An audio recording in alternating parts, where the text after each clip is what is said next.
Good morning.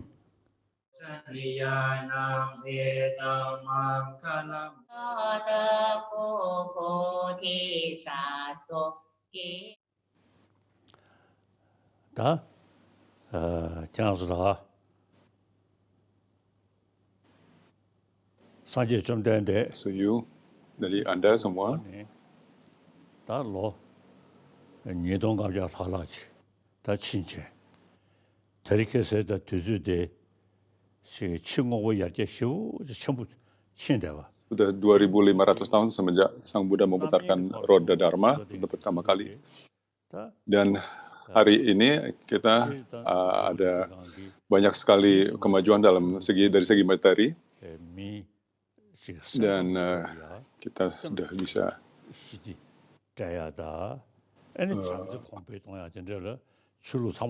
memanfaatkan. Tapi orang yang mengikuti tradisi agama, walaupun agama ini semua sangat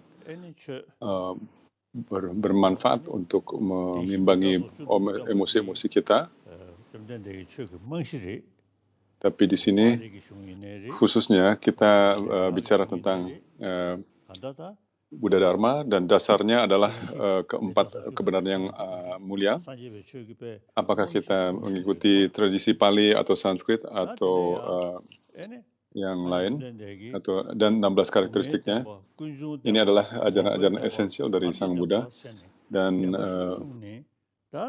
kalau kita bicara tentang kebenaran tentang duka, sebabnya duka, penghentian duka, dan jalan menuju penghentian duka,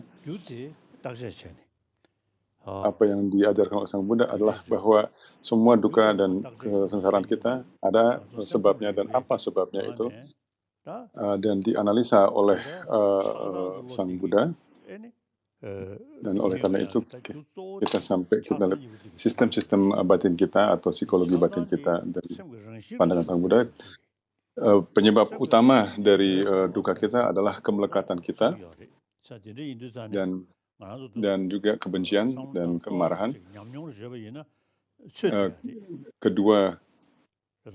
Kedua emosi ini bukan bagian inti dari batin sendiri, dan kita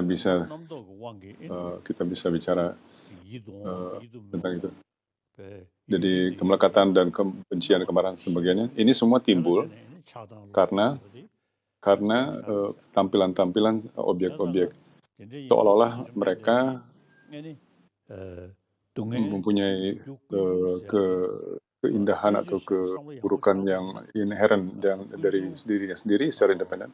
Oleh karena itu kita punya reaksi terhadapnya, dan itulah yang kita sebut sebagai duka.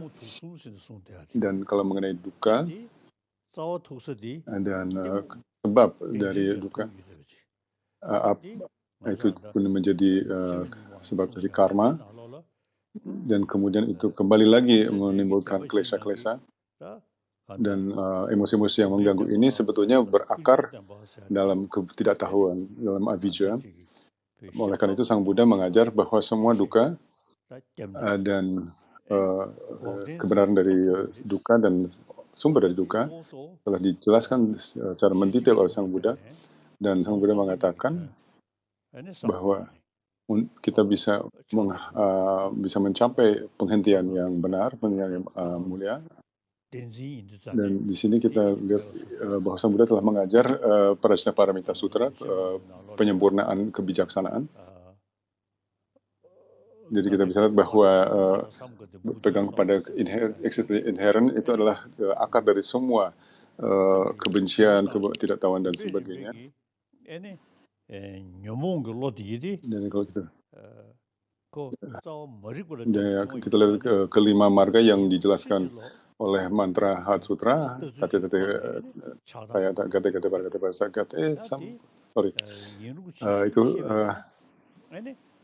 itu semua menjelaskan bahwa avijja itu sebetulnya adalah konsep yang salah tentang bagaimana semua fenomena eksis. Padahal kita melekat pada objek yang sebetulnya tidak punya eksistensi sejati. Jadi eksistensi mereka itu dibesar-besarkan, dilebihkan dari apa adanya. Dan hari ini Kalau kita lihat dalam quantum physics pun kita bisa melihat bahwa fenomena sebetulnya tidak eksis bagaimana mereka tampak pada kita. Dalam Heart Sutra, kita lihat di situ penjelasan tentang kesunyataan yang paling mendalam, bahwa bentuk adalah kesunyataan, dan kesunyataan adalah bentuk dan sebagainya, rupa. Di situ disebut di situ. Jadi keempat penjelasan empat aspek tentang kesunyataan, dan ini mengajarkan kita bagaimana kita bisa mengatasi kedua ekstrim dari keabadian maupun nihilisme. Untuk ini terjadi, kita harus memahami tentang penimbulan yang saling bergantungan. Dan di negara-negara Buddhis, ajaran-ajaran yang di China, di Korea, di Vietnam, di Jepang,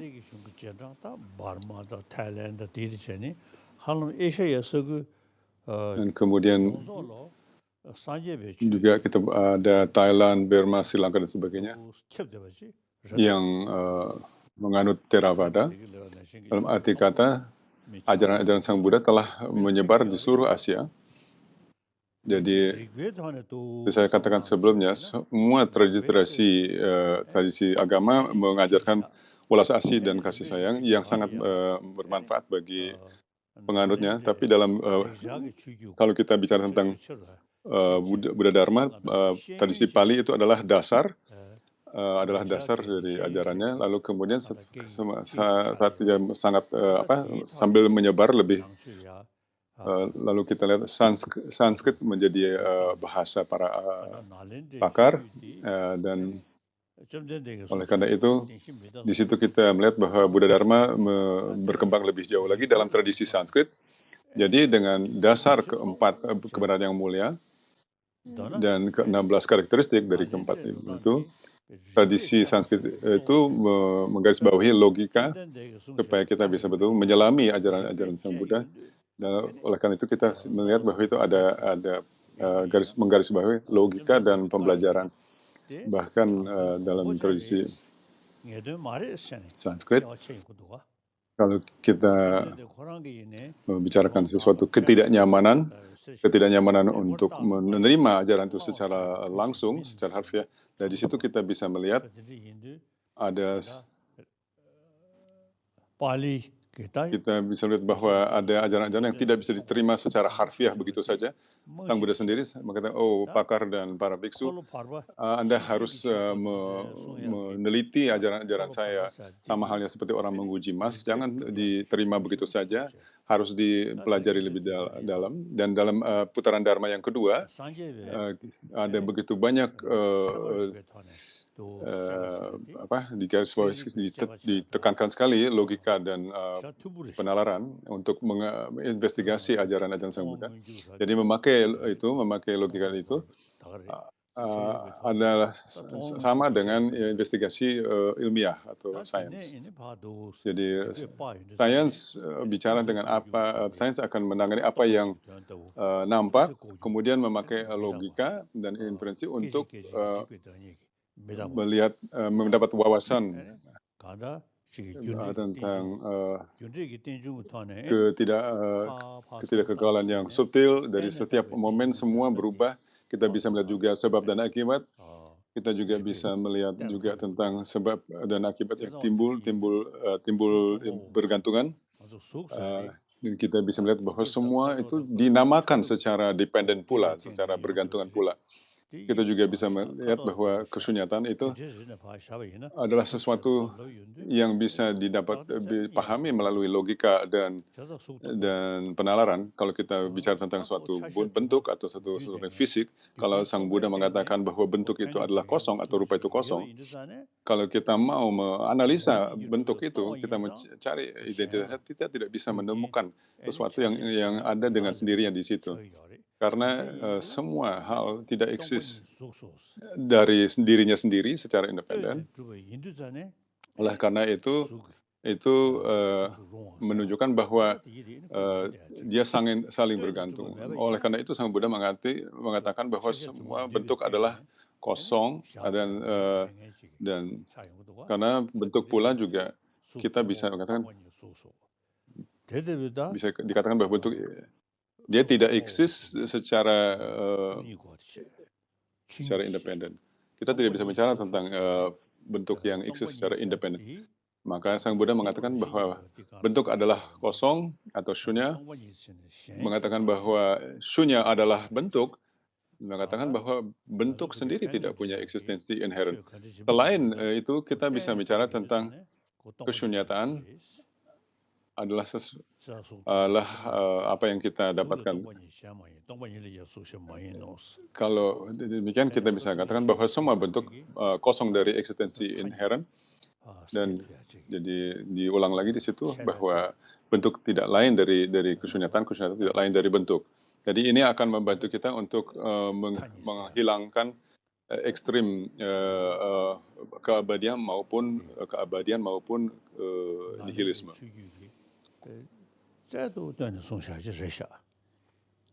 Ini adalah tradisi Nalanda yang ditandaskan oleh tradisi Nalanda. Kalau kita merujuk pada Arya Nagarjuna, kalau kita merujuk ke Arya Nagarjuna, kalau mau tahu macam apa Arya Nagarjuna, kita tidak harus bicara tentang keagungannya melalui sejarah, tetapi kalau kita baca teks-teks yang dikarang oleh Arya Nagarjuna, Anda bisa melihat bahwa orang seperti apa Arya Nagarjuna. Mula Madhyamika Karika, kalau kita lihat itu, teks itu adalah teks itu dalam penerjemahan bahasa Cina, bahasa Mandarin, dan sebagainya itu ada.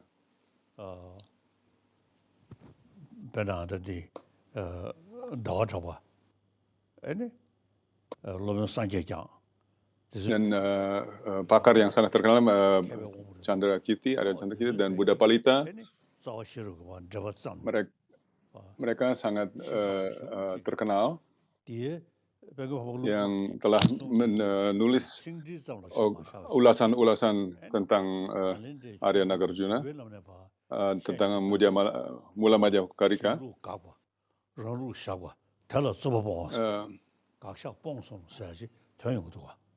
Bukan hanya, dan mereka tidak hanya menjelaskan kata-kata, tapi mereka betul ikut dalam menganalisa semua hal. Pertama, memahami posisi yang lawan dan kemudian menjawab, dan kemudian menjawabnya itu dengan penjelasan, dan kemudian menyangkal dan membalas juga penyangkalan terhadap posisi mereka juga. Jadi ada sistem analisa dan ada teks di dalam teks-teks itu, dan teks-teks ini bukan teks intelektual, tapi mereka sebetulnya betul-betul bisa membangkitkan emosi-emosi kita juga sebetulnya, emosi-emosi negatif pun juga bisa. Jadi oleh karena itu di India ada orang-orang dalam institusi vihara yang telah menghafal Mula Madhyamika Karika.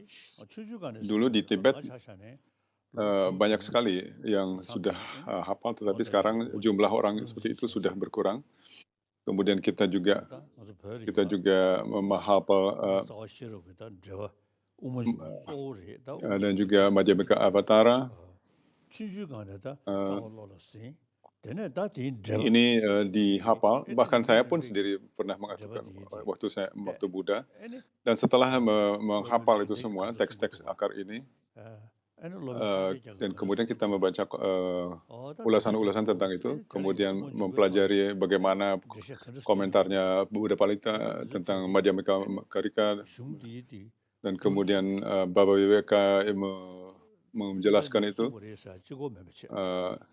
terus Mula Madhyamika Avatara oleh Chandra Kirti, bagaimana dia dengan menginterpretasi pengertian Arya Nagarjuna. Dan seperti itu, teks-teks itu bukan bukan hanya mengatakan, oh ini harus begini, harus begitu, karena gitu, tapi di situ mereka memakai logika untuk menemukan kebenaran di dalam teks-teks itu. Dan tradisi Nalanda ini disebarkan oleh Chandra Rakshita. Dia adalah seorang pakar yang luar biasa. Dia telah menulis kompendium tentang realita, dan dia juga Madhyamika, juga menulis Madhyamika Alam Kara juga. Jadi, dan kemudian kita harus mempelajari teks-teks ini. Bahkan kalau tentang Chandra Rakshita, interpretasi Chandra Rakshita, kita perlu membaca dan mempelajari, menelitinya. Ada satu ungkapan dalam bahasa Tibet, orang yang mempunyai respect yang kepada orang, kita harus punya respect dan pandangan yang suci, tetapi kalau teks kita harus pakai logika dan kita harus pakai penalaran. Oleh karena itu, Chandra Kirti di bagian akhir dari Madhyamika Avatara, Chandra Kirti mengatakan bahwa dulu ada orang-orang seperti Vasubandhu dan sebagainya yang tidak memahami kesunyataan yang mendalam. Jadi Chandra Kirti mengatakan,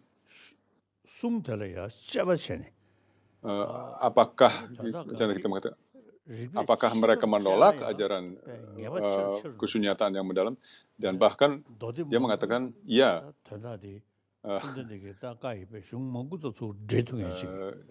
semakin dalam Anda mempelajari tentang kesunyataan ini, Anda akan menemukan kepastian-kepastian lebih banyak.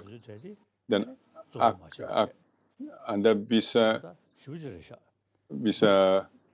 menelusuri semua ajaran Sang Buddha sampai ke titik yang sama, titik ini pun.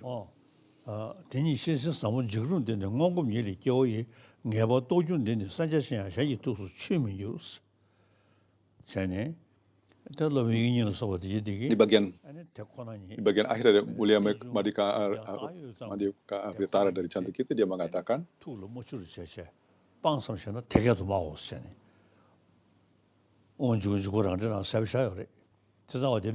di sana dia mengatakan bahwa Vasubandhu telah menolak ajaran-ajaran tentang kesunyataan yang mendalam.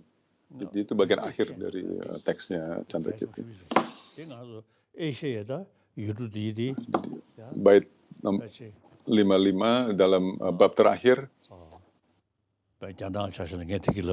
ini dijelaskan dengan sangat mengerikan, tapi banyak orang tidak akan bisa memahami. Mula Madhyamika Karika sudah diterjemahkan ke bahasa Mandarin dan juga ke bahasa Tibet juga.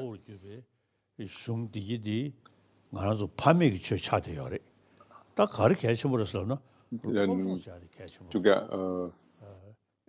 bahasa Jepang juga kalau nggak salah. Inilah teks-teks yang tradisional. Penting untuk mempelajari ini.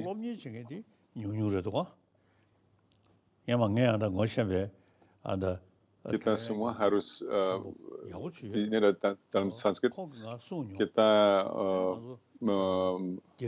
semua membaca Hatsuta, tapi tidak banyak yang mempelajarinya secara mendalam. Ada seorang yang sangat terpelajar yang pernah memberitahu saya bahwa kita yang menganut tradisi Sanskrit, kita sering membaca Hatsuta ini, tapi sedikit sekali yang memahaminya. Oleh karena itu, dia sangat mengapresiasi penjelasan saya tentang Hatsutra. Jadi kita semestinya jangan membiarkan teks ini hanya begitu saja, dalam kata-kata saja, tapi kita harus mempelajarinya secara mendalam. Dari teksnya Aryana Arjuna dan juga pewaris-pewaris spiritualnya, saya mohon kepada Anda untuk melakukan itu. Satu saat waktu saya di Jepang, dalam satu kuil di mana mereka membaca Hatsutra dan doa-doa lain, dan kemudian setelah itu, waktu saya bicara, saya memberitahu ke mereka bahwa kita jangan memakai kuil itu hanya untuk membaca doa, tapi juga kita harus melakukan meditasi dan juga mempelajari teks-teks. Kita sebagai pengikut Sang Buddha dan juga tradisi Sanskrit secara khususnya, kita harus serius mempelajari itu, pelajari ajaran Sang Buddha. Dan untuk itu, Anda tidak harus hanya para biku dan bikuni, tapi juga orang-orang awam juga bisa melakukan. Dan kita tidak harus menjadi orang yang rohaniawan. Bahkan kalau kita, para ilmuwan pun mengapresiasi penimbulan yang saling bergantungan atau kesyunyatan pun. Kita tidak harus menjadi orang Buddhis atau seorang yang rohaniawan untuk mempelajari itu. Kita harus memakai inteligensi kita. Jadi Anda semua yang membaca Hatsutra, Anda harus berupaya untuk mempelajari arti dari Hatsutra. Untuk mempelajari ajaran Sang Buddha. Kalau saya sendiri, saya telah menghafal Abhisamaya Alamkara, terus juga Madhyamaka Avatara. Jadi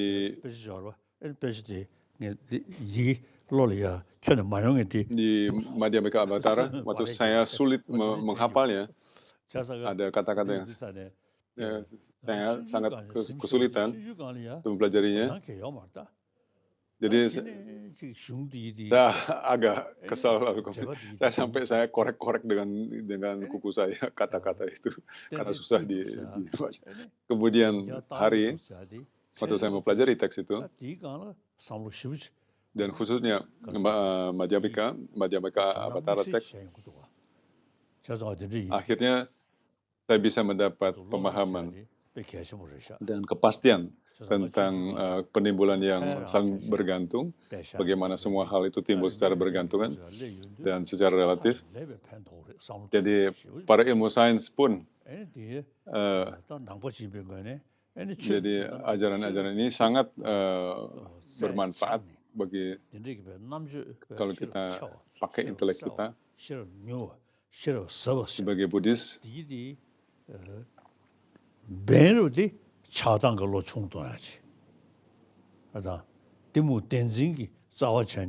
Jadi kita harus mengembangkan intelek kita dalam arti kata pemahaman atau kebijaksanaan, kejelasan,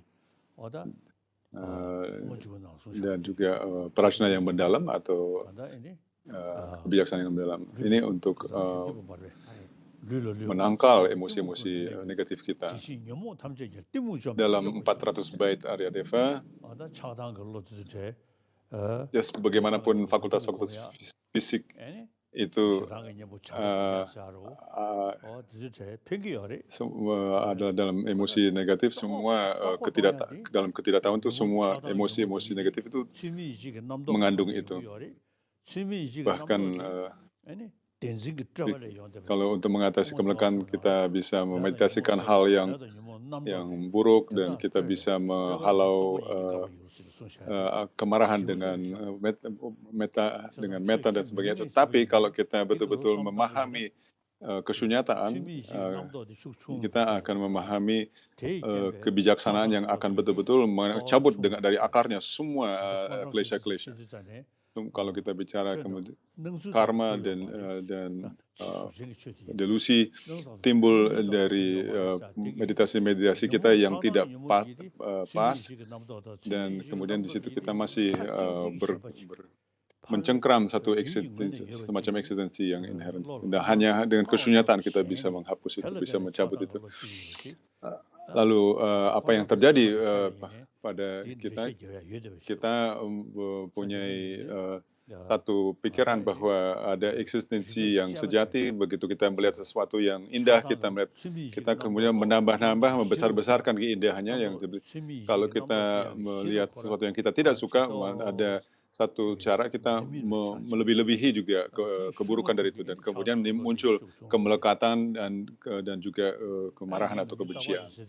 Dan oleh karena itu, kalau Anda paham bahwa hal-hal itu tidak eksis sebagaimana dia muncul di depan kita sebagai tampak,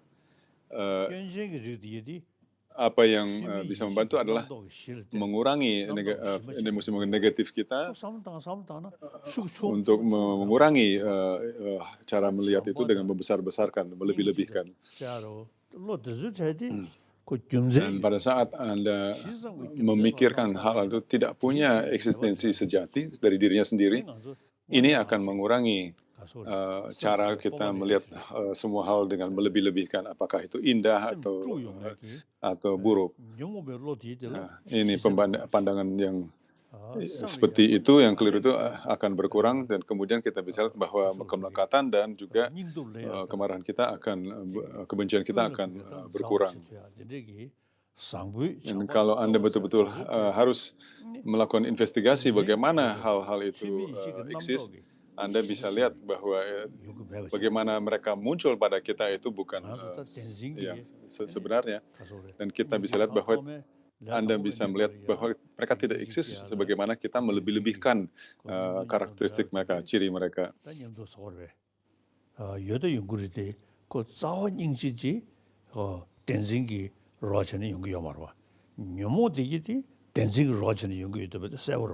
Jadi ini akan membantu Anda juga untuk mengembangkan, untuk membangkitkan welas asih atau karuna. Welas asih tidak akan muncul karena kita mencengkram ke eksistensi yang inherent, tetapi emosi-emosi negatif akan timbul karena berpegang kepada eksistensi sejati. Kemelekatan dan kebencian dan sebagainya timbul karena kita punya pandangan yang melebih-lebihkan eksistensi semua fenomena yang kita temui. Oleh karena itu, Anda bisa melihat kita bagaimana wawasan tentang ini, kita bisa melihat bahwa karena mereka itu bergantung pada hal lain, kita bisa memahami itu akan mengurangi. Kalau saya baca Mula Madhyamika Karika dan Madhyamika Avatara, saya selalu membacanya berulang-ulang kali. Dan Madhyamika Avatara menyebut keempat hal yang absurd dari segi logik. Semua ini changing esensi dari eloquence. Ini keempat ini disebut juga keempat hal ini yang disebut dalam Madhyamika. Kalau nggak salah, bait 34 ke bawah, bila ada yang punya eksistensi inherent, kalau gitu wawasan para Arya akan menghancurkan semua entitas. Kalau mereka memang punya eksistensi inherent, mereka bisa bertahan di hadapan analisa.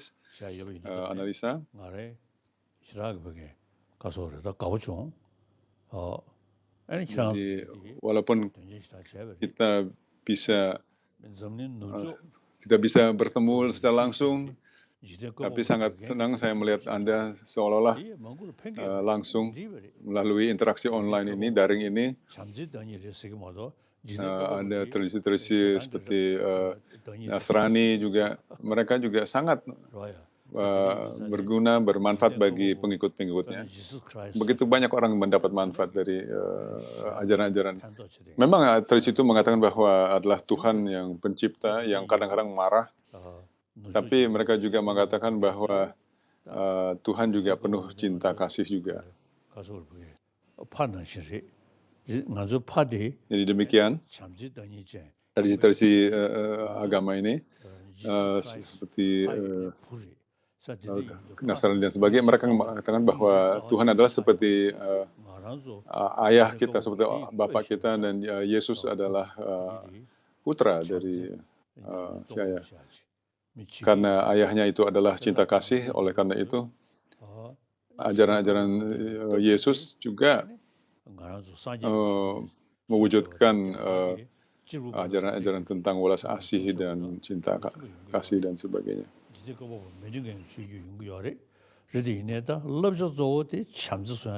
Tentunya mereka itu ada agama yang non-teistik seperti Jainism dan Buddhism dan sebagainya, tapi dasarnya semua adalah welas asih dan metta atau welas asih dan karuna dan kasih sayang. Semua itu adalah dasar di semua agama. Jadi kita sebagai pengikut penganut Buddha Dharma dan terutama tradisi Sanskrit, khususnya tradisi Sanskrit, kita semestinya mengkombinasikan ajaran dan mempelajari tentang welas asih dan cinta kasih, dan dikombinasikan dengan ajaran tentang kesunyataan. Jadi karuna dan metta dikombinasikan dengan kesunyataan, pelajaran tentang itu. Dan oleh karena itu tidak hanya bermanfaat bagi penganutnya, bahkan mereka yang tidak percaya atau bukan penganut pun juga bisa mendapat manfaat dari pembelajaran ini. Maka dalam tradisi ini kita bicara tentang etika-etika yang sekuler atau moralitas sekuler. Tentu setiap orang punya hak-hak untuk menganut agama manapun yang mereka mau anut.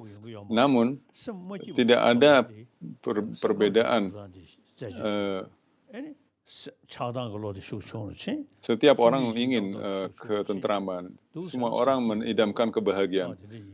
Kalau ada orang yang tidak mau kebahagiaan, tidak ada yang tidak mau berbahagia. Kalau Anda bisa membuang kalau Anda bisa membuang kemelekatan dan kebencian dan sebagainya, yang akan muncul adalah kebahagiaan. Di India kita punya tradisi untuk etika sekuler. Sudah 3.000 tahun kita punya tradisi etika sekuler ini. Dan ini sudah menjadi lebih dalam lagi tradisi ini. Dan luas oleh ajaran Sang Buddha sendiri, melalui ajaran-ajaran Sang Buddha sendiri. Demikian kita bisa lihat ajaran Sang Buddha ini adalah semacam latihan psikologis untuk mendapat ketenteraman batin. Dan mengenai segi agamanya, kalau aspek agama dari Buddha Dharma adalah untuk para penganut Buddha Dharma.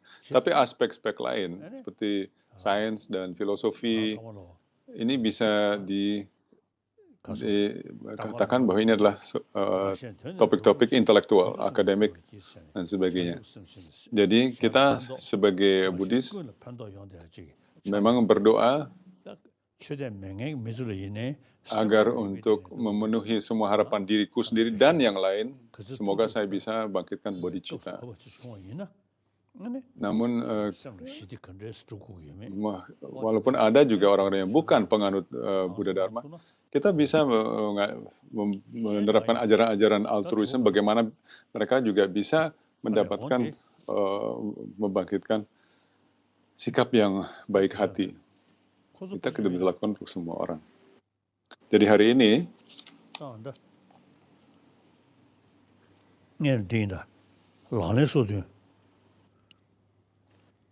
pertama kita akan melihat 37 praktek seorang bodhisattva.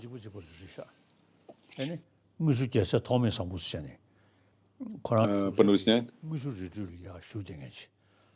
ini, dia adalah kontemporernya Bhutan Rinpoche. Dia tinggal di tempat yang bernama Ngulchu. Jadi dia mendapat nama Ngulchu, Gyaltse, terus Ngulchu, Gyaltse. Gyaltse bukan berarti pangeran, tapi maksudnya di sini adalah seorang bodhisattva. Dia dikenal sebagai seorang bodhisattva. pada saat itu dia pun sudah dikenal sebagai seorang bodhisattva. Ada satu cerita bahwa Bhutan Rinpoche sakit, dia sakit di lengannya, ada sakas. Kemudian dia bilang sama Yeshi Tome Sampo, tolong coba ditiupin pada tangan. Anda dikenal sebagai seorang bodhisattva. Terus Yeshi Tome Sampo, dia adalah seorang master yang luar biasa, dan khususnya tentang bodhicitta. Dia terkenal sebagai orang yang dia adalah master tentang bodhicitta. Namo Luksashwa. Awalnya Namo Luksashwa. Terus ada 8 murid Buddha yang sangat dekat. Mereka itu para dewa, dan mereka bertanggung jawab untuk mempertahankan ajaran Sang Buddha. Dan Lokeshwara, ada Lokeshwara, dia adalah semacam dewa yang namanya adalah welas asih atau karuna, dan Bajusri adalah prajna. Saya senantiasa bersetuju kepada 30, kepada Guru Agung dan Pelindung yang miskin.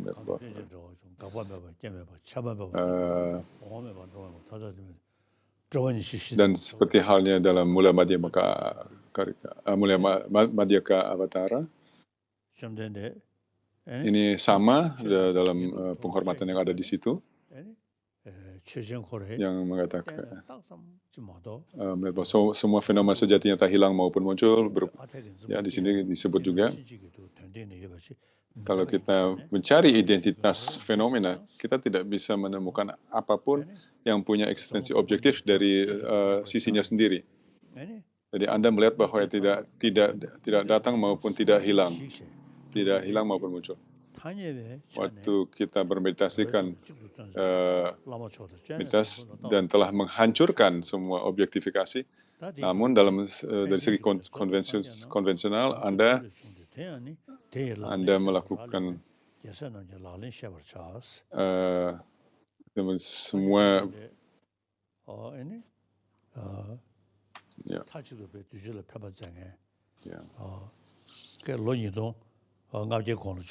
jadi mengenai Buddha yang hanya memikirkan bagaimana memberi manfaat kepada semua makhluk yang hidup, walaupun 2.500 tahun yang lalu, namun hari ini Sang Buddha dikenal sebagai yang mengajar karuna dan metta berdasarkan penalaran, berdasarkan logika, rasio. Oleh karena itu, kata-kata ini adalah kata-kata janjinya menulis teks ini, lalu tentang ajaran yang ini mengajar langsung 3 kapasitas atau 3 level makhluk yang yang diajarkan oleh Jawatesha. Sekarang kan Anda sudah mencapai tubuh manusia,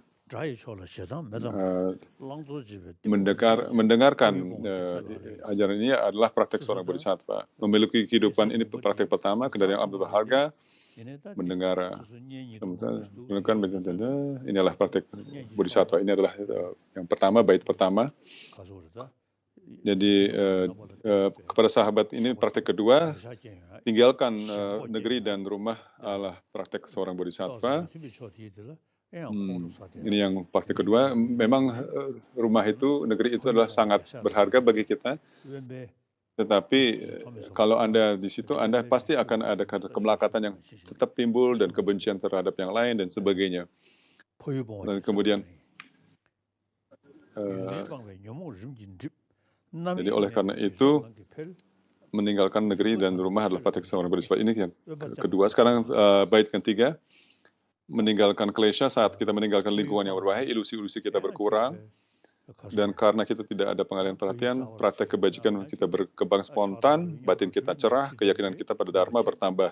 Hidup menyendiri adalah praktek bodhisattva. Jadi kalau kita sudah meninggalkan rumah dan tempat kita kelahiran kita,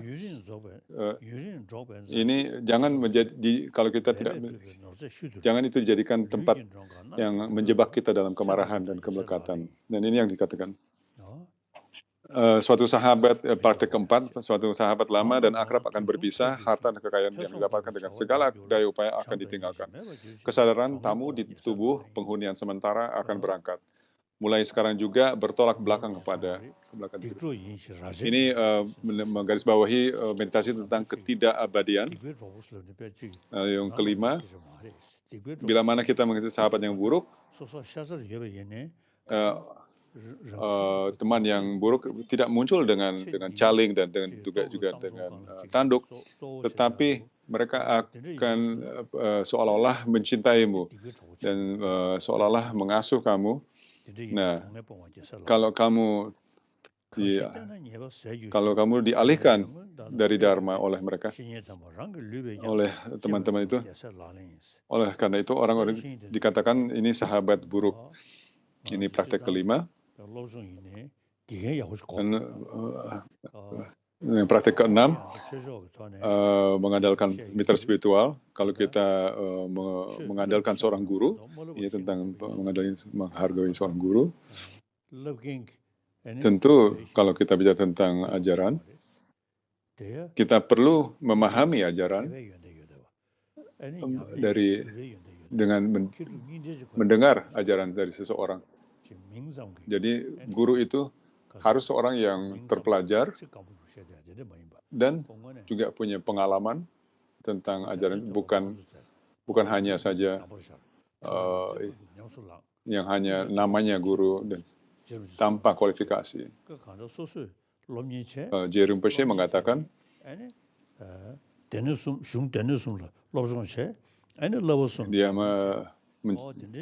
dia menceritakan tentang pengalamannya sendiri tentang melakukan pembelajaran secara dalam, kemudian mendapatkan instruksi-instruksi khusus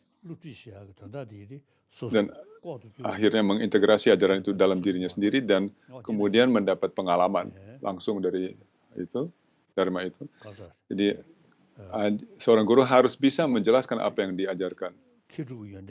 Dia harus mempelajarinya. Tanpa pengetahuan Anda tidak bisa mengajar yang lain. Oleh karena itu, guru semestinya mesti punya kualifikasi pembelajaran maupun juga pengalaman. Praktek ketujuh, bagaimana mungkin para dewa dunia bisa membebaskan kita, sedangkan mereka masih dalam penjara samsara. Siapa yang mereka bisa lindungi? Oleh karena itu, pelindung para sang Triratna itu adalah praktek seorang bodhisattva. Yang 8, penderitaan di alam-alam tak terhangga oleh sang Buddha dikatakan buah karma. Oleh karena itu, tidak melakukan tindakan negatif adalah praktek seorang bodhisattva.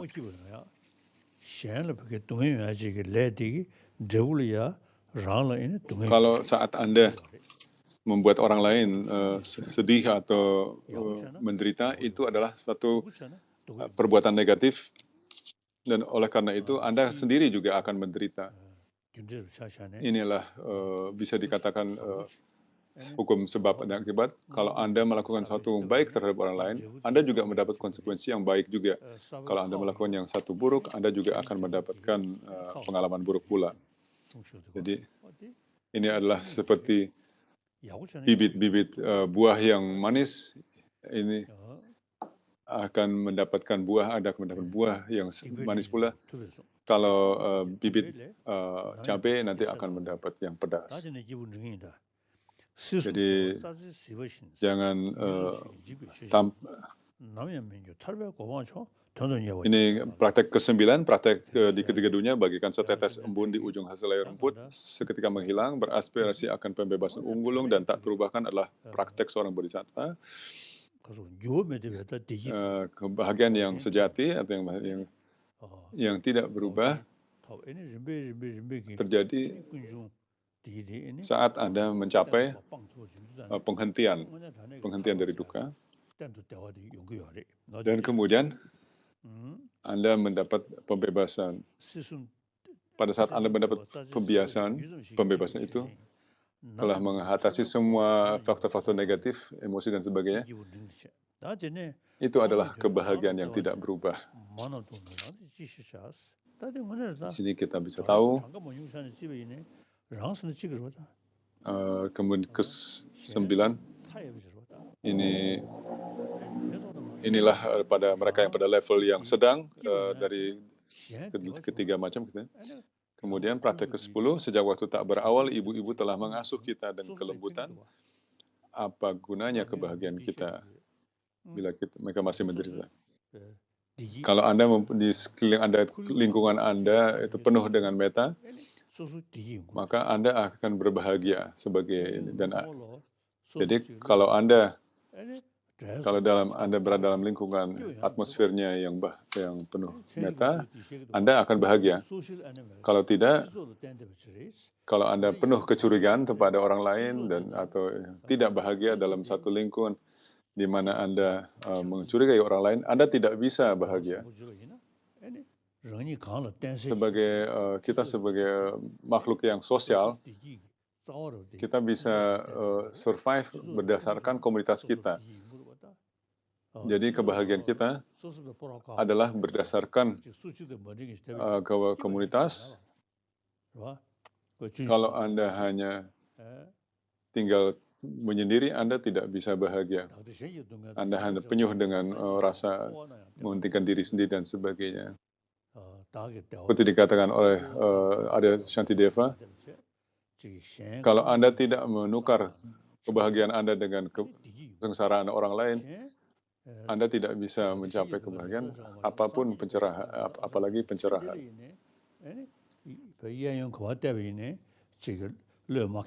Apalagi jangankan mencapai kebudayaan, bahkan dalam kehidupan ini pun, dimanapun Anda melihat, menoleh kiri kanan, Anda penuh kecurigaan terhadap yang lain. Ya, kalau Anda tidak menukarkan kebahagiaan dengan penderitaan orang lain, bahkan pada saat Anda masih di dalam samsara, kalau Anda hidup dengan cara yang cuma mementingkan diri sendiri, hanya Anda sebetulnya bergantung pada komunitas Anda, mulai dengan ibu, dengan keluarga, mulai dari saat Anda lahir, Anda mendapat susu dari ibumu dan ibunya. Kalau Anda hanya memikirkan diri sendiri, dengan sikap yang sangat sempit, cara pandang yang sangat sempit, inilah cara yang bodoh untuk hidup.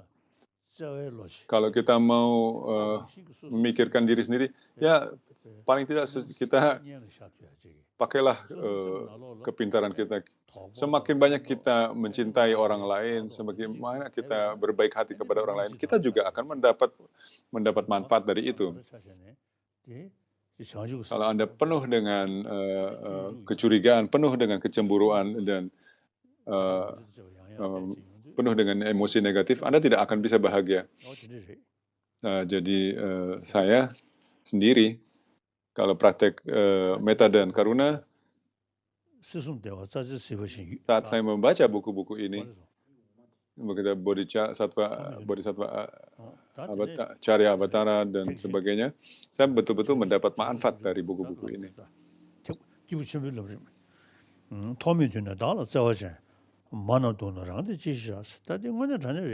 Nah, semua duka tanpa kecuali bersumber pada 11. Semua duka tanpa kecuali bersumber pada keinginan untuk kebahagiaan pada diri. Oh, sorry. Masih di ke-10, sorry.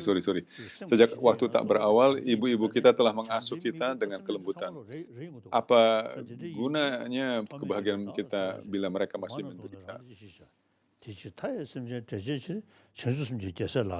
Dengan metta, kita bisa memikirkan orang lain dengan cara positif, mengasuh mereka, Kalau mereka sekarang menderita, apa gunanya kebahagiaan kita? Oleh karena itu, agar bisa membebaskan makhluk yang jumlahnya tak terhingga adalah membangkitkan bodhicitta adalah praktek seorang bodhisattva. Walaupun kita menginginkan kebahagiaan, kalau kita hanya mementingkan diri kita sendiri, sebetulnya kita melihat orang lain sebagai musuh. Praktek ke-11, semua duka tanpa kecuali bersumber pada keinginan untuk kebahagiaan pribadi. Sedangkan kebudayaan yang sempurna lahir dari keinginan membuat semua makhluk bahagia. Oleh karena itu, menukar bahagian kita dengan duka makhluk lain adalah praktek seorang bodhisattva. Praktek 12, saat dirasuk nafsu keinginan yang menggebu atau kebutuhan yang kejam, seseorang yang malang mencuri milik kita atau kita menghasut orang lain untuk mencurinya. Ini adalah praktek berdana. Kita mendedikasikan tubuh, harta, serta kebajikan lampau, kini yang akan datang, adalah praktek seorang bodhisattva. Pada saat saya menerima ajaran Kunul Lama Tenzin Gyaltsen, waktu saya menerima itu, dia bercerita bahwa waktu penulis teks ini, Gyaltsen Tokmo Sampo, waktu dia memberi persembahan, diberi persembahan untuk yang mengajar lain. Saat dia pergi, dia bertemu dengan orang-orang yang mau mencuri persembahan-persembahan yang diberikan kepadanya. Tapi dia malah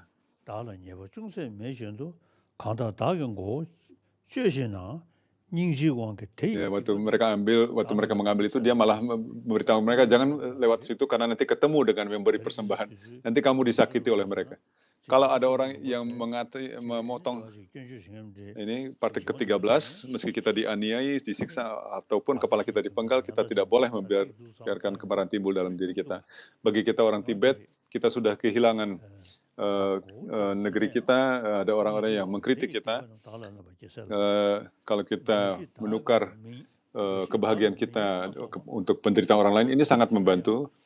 Kalau kita, bila mana orang tertentu tanpa sebab memfitnahi kita, ini praktek ke-14, sampai seisi dunia penuh dengan kegunjingan jahat mereka, dengan penuh kasih kita memuji kebajikan mereka.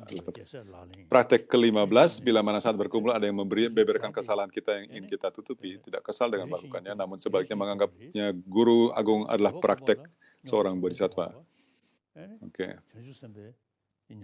Dalam Bodhisattva Bodhicharya Avatara, Shantideva mengatakan musuh Anda adalah guru-guru Anda yang sejati. Dalam praktek Shanti, kesabaran, Anda harus punya orang yang memprovokasi kemarahan Anda.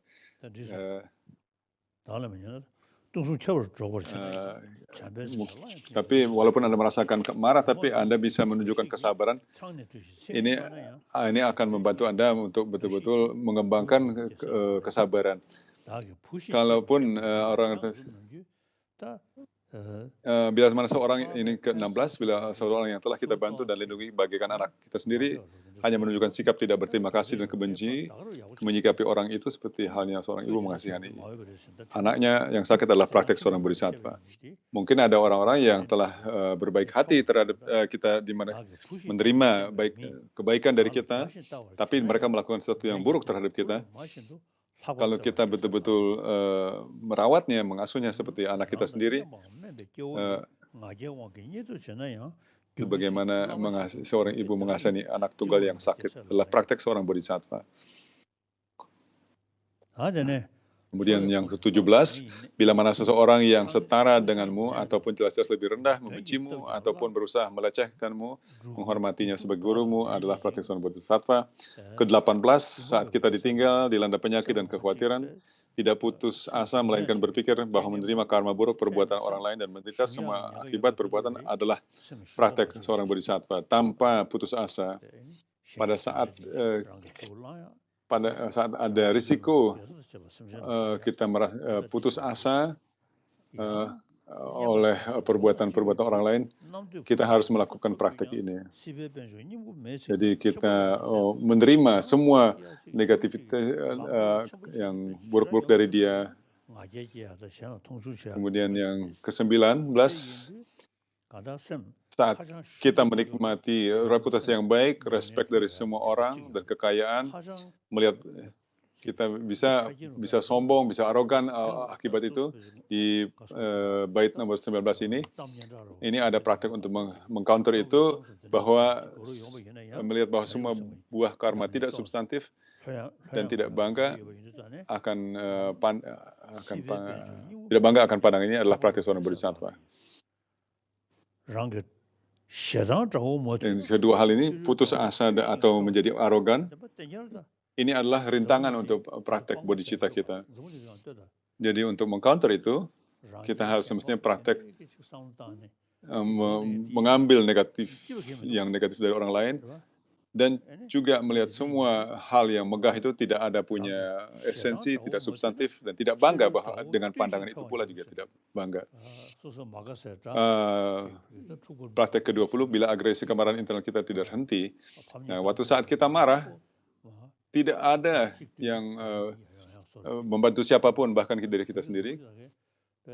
Kalau kita melihat apa yang terjadi, kita marah pada satu orang, satu musuh, nah kemudian kalau kita mau melawannya, besoknya kita ada lagi, tiba-tiba muncul lagi banyak sekali musuh yang akan muncul.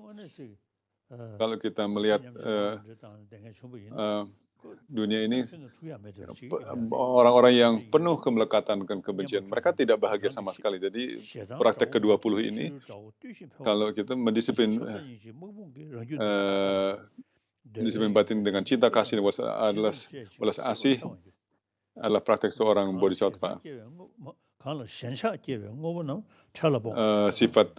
Kemudian ke-21, sifat kenikmati indrawi seperti air asin, semakin banyak kita minum, semakin haus. Meninggalkan objek terhadap mana nafsu keinginan bertambah adalah praktek seorang bodhisattva. Praktek ke-22, ini adalah meditasi tentang kesunyatan. Semua yang tampak berasal dari ilusi batin dan batin sendiri sejak waktu tak berawal, tanpa eksistensi inherent, bebas dari kedua ekstrem manifestasi, keabadian maupun nihilisme, dan melampaui semua elaborasi. Memahami sifat ini, tata tidak mengkonseptualisasi subjek dan objek sebagai benar-benar eksis adalah praktek seorang bodhisattva. Inilah satu praktek di mana Anda memeditasikan sebagai ruang, bagaikan ruang kosong.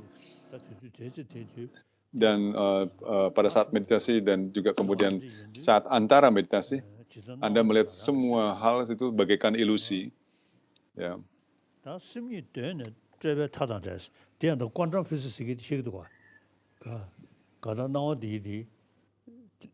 Semua hal yang tampil adalah ilusi dari batin kita sendiri. Dan kita bisa bahas, memang hal-hal itu muncul seolah-olah tampak seperti punya eksistensi sendiri. Tapi dikatakan apakah itu eksis atau tidak, itu hanya bergantung kepada yang melihat.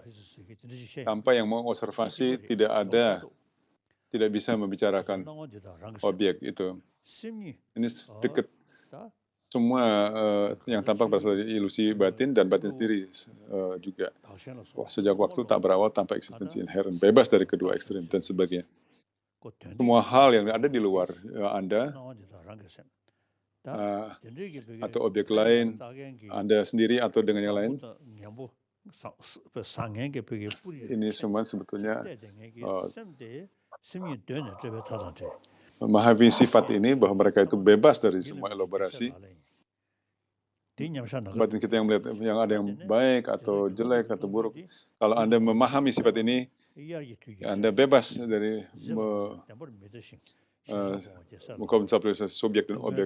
Inilah praktek seorang bodhisattva. Ke-23,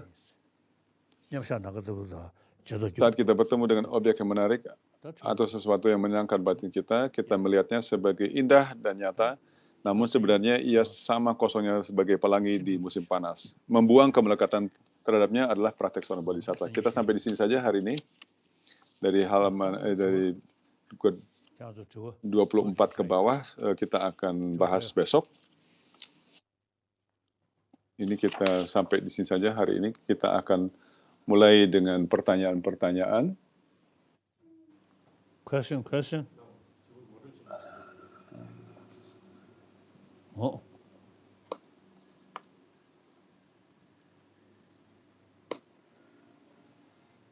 Oke, ada beberapa pertanyaan. any question?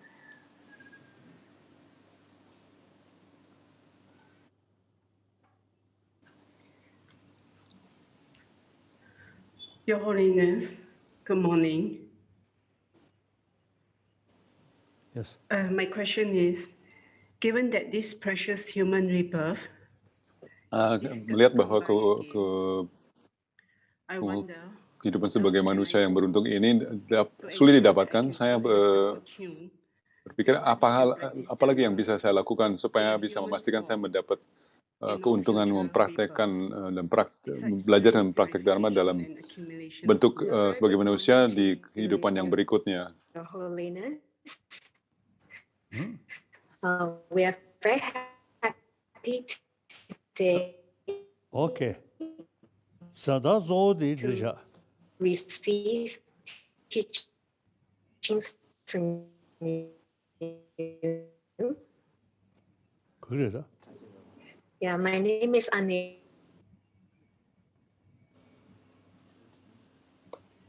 다 그래. question 다.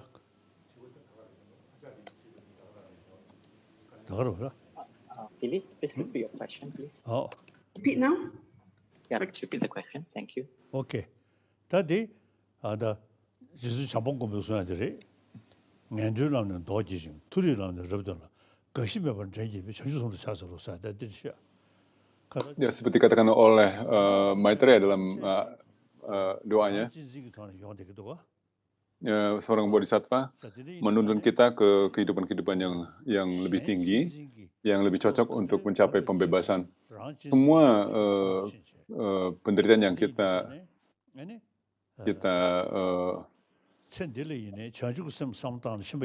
alami adalah ini karena sikap mementingkan diri kita sendiri saja. Dan semakin Anda mengurangi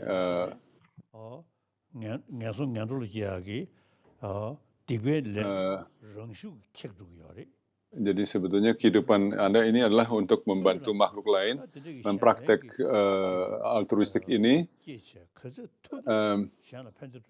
Anda akan secara otomatis akan menghindar dari eksistensi rendah. Semakin Anda membantu makhluk lain, ini akan membantu Anda untuk mendapat sebab-sebab untuk kehidupan yang lebih tinggi. Dan oleh karena itu, karena mendapatkan eksistensi yang lebih tinggi, dalam berkali-kali, berulang-ulang kali, akhirnya Anda akan bisa mencapai pembebasan. Dalam kehidupan ini, Anda harus mempraktekkan bodhicitta, dan juga supaya mencapai kehidupan yang lebih tinggi dalam kehidupan yang berikutnya, setiap kelahiran demi kelahiran, harus mempraktekkan bodhicitta. Ini akhirnya akan membawa Anda ke pencerahan yang terakhir. Jadi kalau kita bicara tentang bodhicitta, Anda akan mendapatkan satu kebijaksanaan yang terfokus kepada pencerahan, dan dengan welas asih, karuna, Anda akan terfokus pada semua makhluk hidup. Di sini, pada saat kita membicara tentang bodhicitta yang mendalam, kalau Anda paling tidak bisa berbaik hati, tidak menyakiti yang lain,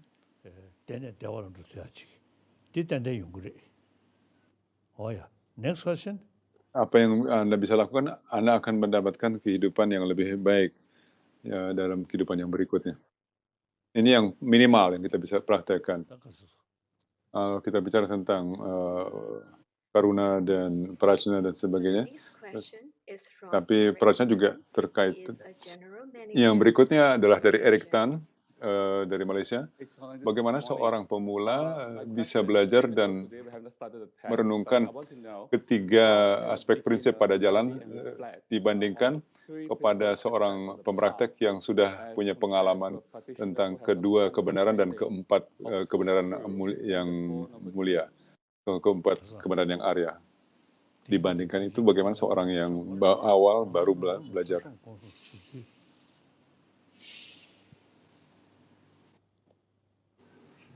다 남조 니주셔서 양답을 따와 숨시네. 다 탈바토야 ninju 남지지 고반토야. Ketiga prinsip pada jalan adalah menanggalkan bertolak belakang pada samsara, kemudian bodhicitta, kemudian prajna. Yang pertama ke pembebasan akan membawa kita kebebasan, yang kedua akan membawa kita kemahatauan, dan kemudian pandangan yang benar akan kita mencapai kesempurnaan sebagai seorang Buddha.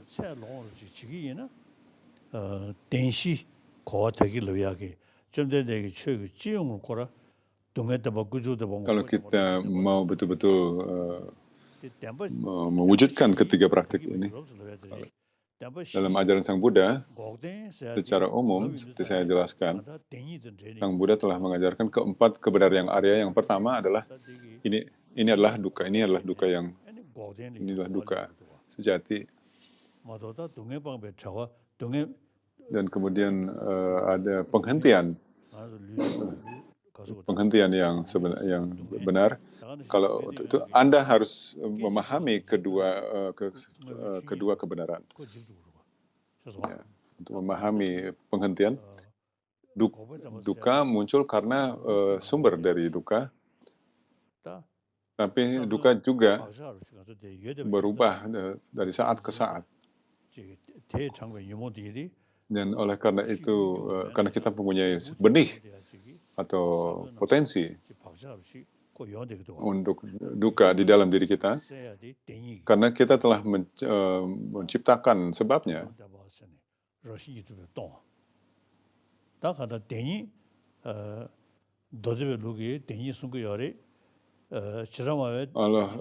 Walaupun kita tidak mengalami duka yang nyata, tapi kita masih membawa di dalam diri kita potensi untuk itu atau benih untuk itu. Jadi untuk memahami kedua kebenaran, yaitu yang absolut dan konvensional, penting juga bahkan untuk di para Vaibhashika, mereka membicarakan kedua kebenaran, mengatakan bahwa fenomena apa yang akan kehilangan identitasnya kalau kita menganalisa atau kita membagi-baginya dalam komponennya, mereka akan itu adalah konvensional. Kemudian terus kemudian pandangan-pandangan falsafah juga mengajarkan tentang kedua kebenaran yang ada. Lalu yang bagaimana secara persis, dan yang terakhir bagaimana semua hal eksis itu diajarkan oleh Arya Nagarjuna, dijelaskan dengan sangat teliti dan persis juga oleh Chandrakirti. Kalau Anda bisa mempelajari teksnya Chandrakirti, kalau Anda memikirkan kedua kebenaran ini, Anda bisa melihat, melalui pengertian tentang kedua kebenaran ini akan terjadi, kita bisa melihat bahwa penghentian yang sejati bisa terjadi, yang kebenaran mulia yang ketiga itu bisa terjadi. Saya telah memikirkan tentang kesunyatan dari kecil, sejak saya kecil, bahkan hari ini pun saya masih tetap memikirkan tentang kesunyataan.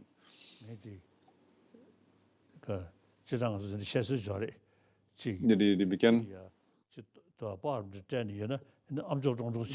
sampai bagian akhir di Madhyamika Abhakara, di mana Chandrakirti mengatakan bab ke-6, bagaimana kita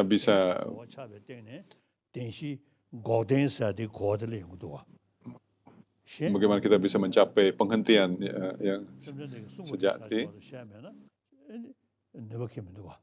kita akan mengeliminirnya dari cahaya sinar-sinar cahaya dari pemahaman dan sebagainya.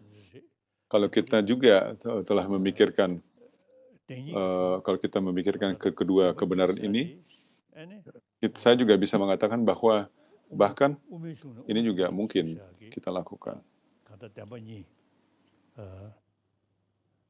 Dan seperti dikatakan di Madhyamaka Avatara, kedua kebenaran yang diajarkan di situ,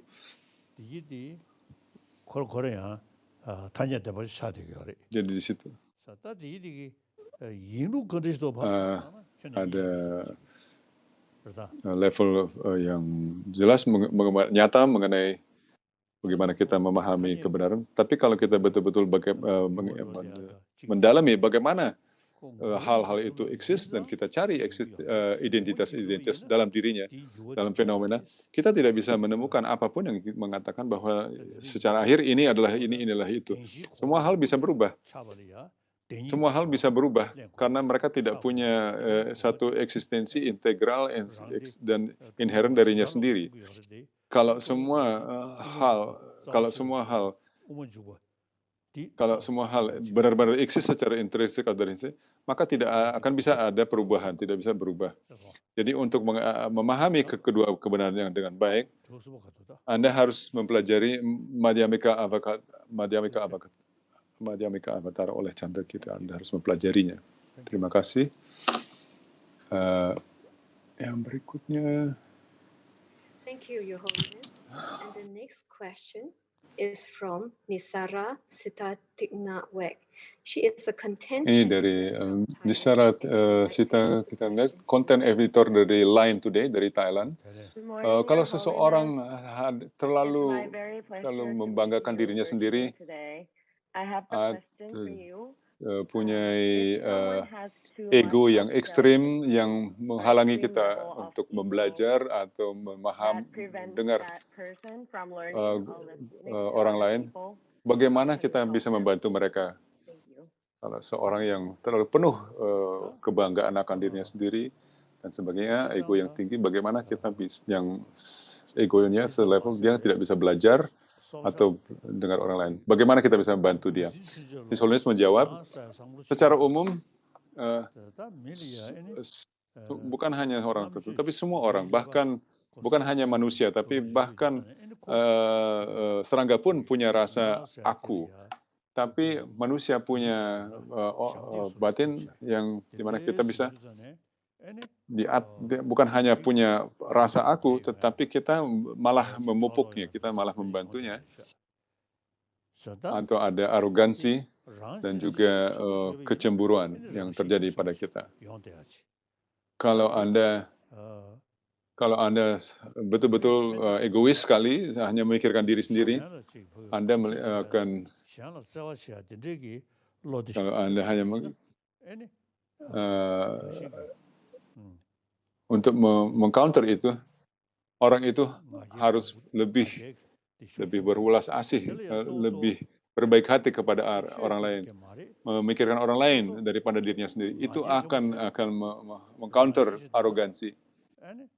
Ini kita jangan bicara tentang ngajarin agama di sini, bukan mengajarkan agama. Tapi mereka harus paham bahwa selama mereka tetap hanya mementingkan dirinya sendiri dan arogan, tidak ada yang akan dekat kepadanya. Tidak ada orang yang mau dekat sama dia. Karena orang itu sangat arogan, sangat mementing egois. Dan itu akan ditinggal. Kalau kita sebagai makhluk yang sosial, kalau kita bersahabat kepada yang lain, kita mendapat manfaat yang luar biasa. Kalau kita hanya mendiam diri, ya kita kan yang rugi. Kalau kita meremehkan orang lain, kalau daripada meremehkan orang lain, kita berbaik hati dan kita menunjukkan ulas asih, kita akan mendapat manfaat. Kalau kita semua memang punya sikap mementingkan diri kita sendiri, tapi yang harus kita lakukan, ya kita kalau mau mementingkan diri kita sendiri, ya paling enggak secara bijaksana lah. Kalau kita secara bodoh, ya begitulah, kita akan kalah, kita akan rugi. Thank you, Holiness, for your very inspiring answer. And the next question is from Sally Maitumu. Yang berikutnya adalah Sally Maitumu. She is an Indonesia, operation director dalam and situasi yang also sekarang di an mana author. banyak penderitaan terjadi dan banyak yang kehilangan pekerjaan, bagaimana kita bisa menjelaskan kepada orang lain His tentang Holiness. duka dalam bentuk yang bisa dipahami secara mudah dan membantu mereka dalam kehidupan yang nyata. Yes. Good morning, Your Holiness. In current situation where suffering occurs and many people lost their jobs, how can we explain to others about suffering in form that can be easily understood and help them in a real life? Thank you. Reda 이렇게 해서 초진에 밀민단 전문이 디간게 단 미통주 된지요도 나로리아 위축이 켜봐도 쉬우시다. Zaman sekarang, 직대 di antara 7 miliar orang di dalam dunia ini, 디강에 memang ada gap yang besar sekali, ada kesenggangan antara yang kaya dan yang miskin. Ini ada kesenjangan yang luar biasa. Ini adalah satu masalah yang kita hadapi. Memang ini ada gap besar sekali. 가서다 간다 위축도 놈야지 다 존데 Sorry, ini bahasa Inggrisnya putus.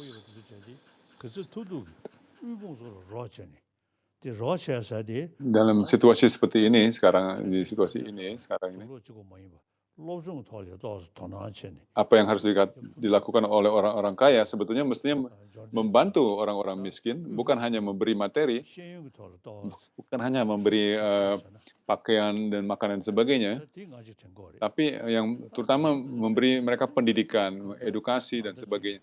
믹스기 Kalau itu bisa dilakukan, itu akan baik sekali. Dan kalau mengenai pandemik, kalau kita bicara tentang pandemik sekarang, kita harus orang-orang ahli yang melakukan riset itu adalah hal yang baik. Mereka semestinya lanjut dengan riset mereka. Kemudian masyarakat umum, publik, semestinya berusaha untuk menghindari penyakit itu, dan waktu vaksinnya itu keluar, kita bisa pakai vaksin itu, sementara kita melakukan protokol. Yang paling penting, di India, banyak orang yang kehilangan pekerjaan mereka, dan Mumbai, Kolkata, dan sebagainya, orang kaya mempunyai rumah-rumah yang besar sekali. Walaupun orang-orang yang miskin, yang hidup mereka itu betul-betul miskin sekali. Jadi perlu kita mengangkat orang-orang yang miskin. Dalam 1954 dan 1995, waktu saya berada di RRC, saya belajar tentang sosialisme. Saya tertarik dengan sosialisme. Saya menganggap itu sangat sebetulnya sesuatu yang bagaimana baik. Mereka bukan memikirkan bagaimana salah seorang itu bisa menjadi kaya, seorang orang tertentu, tapi semua orang publik itu bisa mendapat manfaat. Tapi kalau kita melihat secara politis saya sosialis. Jadi sangat penting buat kita untuk memikirkan orang-orang yang miskin. Kalau dibandingkan Afrika, di mana Afrika banyak sekali orang yang miskin, yang menderita. Kalau dibandingkan itu, orang-orang Eropa jauh lebih beruntung. Semestinya kita melakukan sedapat mungkin untuk mengurangi gap antara yang kaya dan miskin, mengurangi kesenjangan. Kita semestinya berusaha untuk mengangkat kondisi mereka dengan memberi mereka pendidikan, dan ini adalah semacam investasi seperti itu, semacam investasi, dan memberi mereka insentif, Thank you, Your Holiness. Yang for berikutnya, your answer. We have come to Ranti the second Mintrang last question, dari and Vietnam. This question is from Apa yang harus dilakukan oleh para pendidik Buddhis dan orang tua agar in Vietnam. ini dia seorang edukator. My name is Trang. Apa yang harus dilakukan oleh para pendidik Buddhis dan orang tua agar What should Buddhists anak-anak bisa tumbuh dan menjadi bahagia dalam dunia yang penuh kaos ini sekarang. Thank you. 다 로종 줘야 돼. 다 쉬우지 개셔버리. 얘는 로종 아는 아주 modern education. Jadi sangat penting untuk mendidik anak-anak dengan baik. modern education 하는 로데게 알아. Kita bicara tentang pendidikan modern. 노조네야 다들. Jadi dunia ini memberi pendidikan berdasarkan pendidikan sistem modern yang sebetulnya dia itu menyebar dari negara-negara barat. Ini suatu sistem yang terfokus kepada perkembangan materi, walaupun meskipun itu di India dan di negara-negara Asia, kita ada juga tradisi pendidikan tentang bagaimana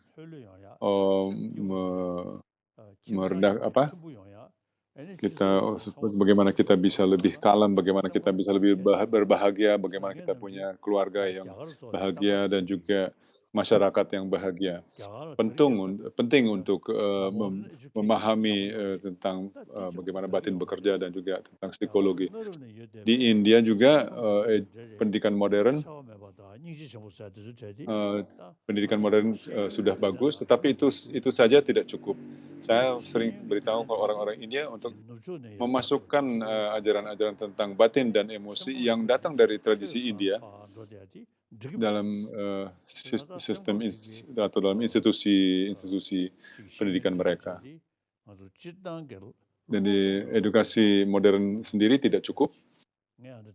Jadi pembelajaran tentang batin dan emosi semestinya harus dimasukkan juga dalam kurikulum modern. Saya biasa bercerita tentang higiene emosi. Bagaimana kita melakukan higiene emosi? Kalau higiene fisik, kita sudah belajar tentang itu dalam sistem pendidikan, tetapi kalau pembelajaran tentang batin dan emosi, kita karena kurang mempelajari higiene tentang emosi, begitu anak-anak itu masuk ke sekolah, sistem sekolah, karena tidak ada ajaran-ajaran bagaimana kita menghandle emosi, bagaimana kita membangkitkan meta, karun, dan sebagainya, tidak ada pengertian tentang itu dalam sistem-sistem sekolah. Tapi di rumah, kalau orang-orang tuanya itu baik dan berbaik hati, dan selalu memikirkan anak mereka, itu akan membantu emosi anak-anak. Kalau orang tua tidak menghiraukan anaknya, maka anak-anak itu akan menjadi lebih negatif. Jadi anak-anak itu secara alami itu mereka itu murni sebetulnya. Walau kalau mereka sebetulnya inosen, tetapi karena pendidikan, walaupun anak-anak itu kalau kita menggabungkan mereka akan main bersama, akan ketawa. Tapi kalau sistem pendidikan yang kita punya sekarang, karena kurang menekankan batin kita dan emosi kita tentang itu, bagaimana mengembangkan kebaikan,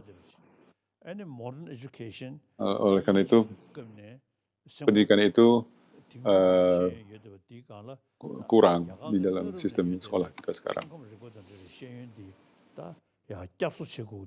Dan bukan hanya pendidikan modern, saya meminta orang-orang India untuk merevisi kembali tradisi-tradisi kebijaksanaan prajna mereka yang kearifan mereka, di mana kita bisa mengembangkan kualitas-kualitas seperti itu. Jadi Anda yang tinggal di negara-negara Buddhis, Anda punya Buddhism sebagai tradisi Anda bisa memasukkan itu psikologi, pembelajaran tentang psikologi dan batin dan emosi dalam kurikulum sekolah Anda. Ini yang saya mohon kepada Anda yang tinggal di negara-negara Buddhis untuk melakukan. Terima kasih. Dan sekarang pertanyaan terakhir. Ini dari Lau Chun Ho, seorang musisi dari Hong Kong. Hong Kong seperti kehilangan arah. Apa yang harus kita lakukan di saat-saat yang begini berat, susah sekarang yang kita alami?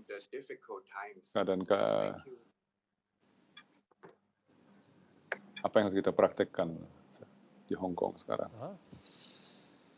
Zabuni dikani ya, ini si rengsing kita si nyoktor de kangen yebe tholi ya, ini chepsi di dalam dunia kita sekarang,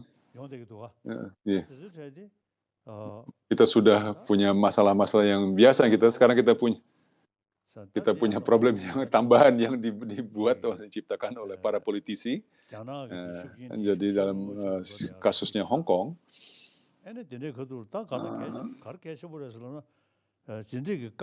karena pemerintahan RRC, ini pengaruhnya mereka menjadi bertambah kuat. Yang penting untuk orang-orang di Hong Kong, kalian semua itu, jangan terganggu secara emosional. Kalau Anda menghadapi masalah-masalah, Anda harus melihat apa yang bisa Anda lakukan untuk mengatasi masalah-masalah itu. Apakah ada sesuatu yang, apakah ini bisa diatasi atau tidak? Ini harus dicek, seperti dikatakan oleh Shantideva. Kalau ada, seperti dikatakan oleh Arya Shantideva, kalau ada penawarnya, kenapa Anda harus gusar? Kalau Anda tidak punya penawar untuk situasinya, apa gunanya kita khawatir?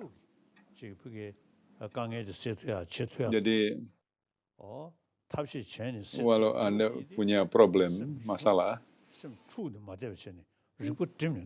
Anda masih harus mencari cara-cara bagaimana Anda bisa mengatasi masalah ini. Cara apapun yang bisa dipakai untuk mengatasi masalah yang Anda hadapi. Perubahan iklim yang menjadi tambah parah, ini sesuatu yang sedikit di luar kontrol kita, di luar kuasa kita. Ada ahli yang mengatakan ini akan bertambah parah. Dan oleh karena itu, mungkin kita tidak bisa melakukan banyak tentang perubahan iklim. Walau di sini kalau kita punya batin manusia dan hati manusia, kita punya keberanian dan kita jangan kehilangan